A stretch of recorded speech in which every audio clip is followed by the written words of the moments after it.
TB, tuberculosis, that means যক্ষ্মা কেন হয়?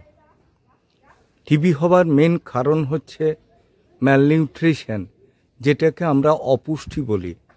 শরীর ঠিকমতো রাখতে গেলে সব কিছু যেমন দরকার হয়, সেরকম যদি আপনার কোনো জিনিসে যদি ভালো রকম ঘাটতি থাকে, তাহলে সেই ঘাটতি যদি আপনার পূরণ না হয়, তাহলে কিন্তু আপনি অপুষ্টিজনিত রোগে ভুগে আপনার সমস্যা তৈরি হবে।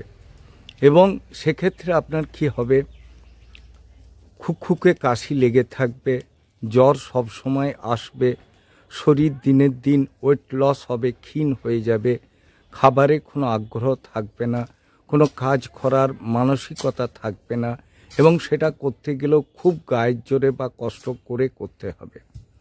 দ্বিতীয় কারণ কি হতে পারে, যদি আপনি মার্সি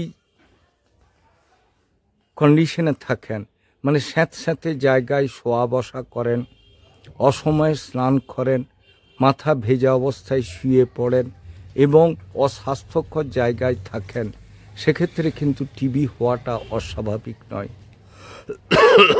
আরেকটা কারণ কি, আপনি যদি পাথর খাদান বা ইন্ডাস্ট্রিতে কাজ করেন যেখানে ডাস্ট প্রচুর উঠছে, সেই সমস্ত জায়গার ক্ষেত্রে হলে আপনার নাক দিয়ে সেটা চেস্টে ঢুকছে, চেস্টে ঢোকার ফলে আপনি স্বাভাবিকভাবে নিঃশ্বাস নিতে পাচ্ছেন না, আপনার কষ্ট হচ্ছে, আপনি খেতে পাচ্ছেন না, পুরনো কফ উঠছে, মাথার যন্ত্রণা থাকছে, দুর্বলতা থাকছে, জ্বর থাকছে, আপনি কিন্তু আস্তে আস্তে টিবির দিকে এগিয়ে যাবেন। তবে এই সব লক্ষণ থাকলেই যে আপনার টিবি হয়ে গেছে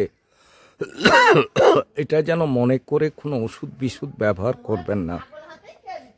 আগে ডাক্তারের সাথে যোগাযোগ করুন। ডাক্তারবাবু আপনাকে বললে যে সমস্ত পরীক্ষা নিরীক্ষা বলবেন সেইগুলো আপনি করবেন। করার পরে আপনি যদি সত্যি করে সেই রোগে আক্রান্ত হয়ে থাকেন, তার সঠিক চিকিৎসা করলে এ রোগ সেরে যায়। 6 থেকে 9 মাস বা 1 বছর পর্যন্ত চিকিৎসা, খাওয়া দাওয়া ভালো, আয়রন খাওয়া এবং আমিষ জাতীয় খাবার এ প্রথম পথ্য।